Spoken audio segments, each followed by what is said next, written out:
لیکن وہ لوگ کہ جنہوں نے فطرت کے اشاروں سے اللہ کو پہچانا، پھر اپنی فطرت کے اشارے سے مزید تدبر کرتے ہوئے، عقل سے کام لیتے ہوئے آخرت کو پہچانا، پھر نبی کی دعوت پر لبیک کہا، اب یہ لوگ، یہ انسانیت کا کریم ہے۔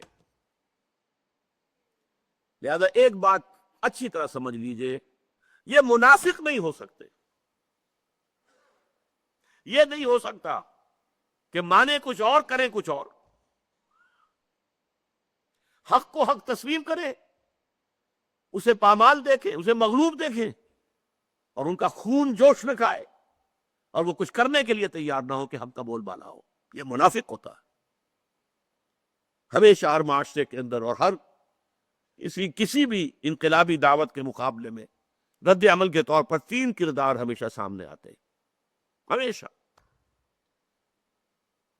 جب حضور کی اپنی دعوت جو ہے وہ اس سے مستثنا نہیں، تو اور کون سی دعوت مستثنا ہوگی؟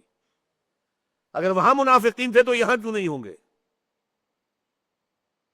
تین ہوتے تھے، ایک وہ جن کو قرآن کہتا ہے سورہ توبہ میں، السابقون الاولون من المہاجرین والانصار والذین اتبعوہم باحسان رضی اللہ عنہم ورضوا عنہ۔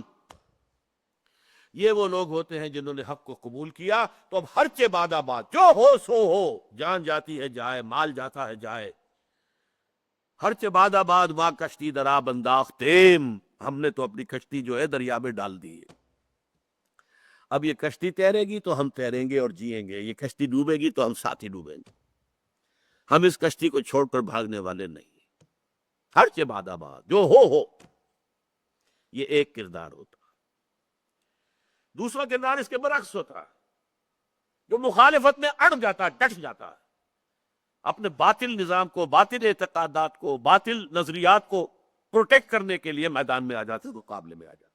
جیسے ابو جہل آ گیا، ابو لہب آ گیا، ولید بن مغیرہ آ گیا، عقبہ ابن ابی معیط آ گیا۔ یہ سب کون ہے؟ یہ بالکل اپوزٹ کیٹیگری، لیکن یہ کھلے دشمن ہیں، سامنے سے وار کرتے، ان سے بچنا آسان ہے۔ ایک تیسری کیٹیگری ہوتی ہے ان بٹوین، کچھ مانا بھی لیکن کچھ کرنے کو تیار نہیں۔ جان پیاری ہے، مال پیارا ہے، بچ بچ کے چلو، سیفٹی فرسٹ، اپنا تحفظ، اپنی جان کا، اپنے مال کا۔ یہ ان دونوں کے بین بین، اور چونکہ اندیشہ ہوتا ہے اس کشمکش میں، کچھ پتہ نہیں یہ اہل ایمان جیت جائیں تو بھائی ان سے بھی بنا کر رکھو، اپنے آپ کو مسلمانوں میں شامل کیے رکھو۔ اگر یہ جیت گئے، اور اگر کیا کافر جیت جائے، ان سے بھی دوستیاں رکھو، گڈ آفیسز اپنے برقرار رکھو۔ اگر وہ جیت گئے تو کیا ہوگا؟ یہ منافق کہلاتے ہیں۔ مذبذبین بین ذالک، سورہ نساء میں بڑی پیاری آیات آئی۔ ایک ادھر ہے مومنین صادقین، السابقون الاولون من المہاجرین والانصار والذین اتبعوہم باحسان رضی اللہ عنہم ورضوا عنہ، وہ ادھر ہے۔ ایک وہ ہے ان الذین کفروا سواء علیہم انذرتہم ام لم تنذرہم لا یؤمنون۔ یہ لوگ کفر پر اڑ گئے ہیں، محمد کتنی بھی آپ تبلیغ کر لیں انہیں، یہ ایمان لانے والے نہیں ہیں۔ ابو جہل ماننے والا نہیں ہے، ابو لہب ماننے والا نہیں مانے گی۔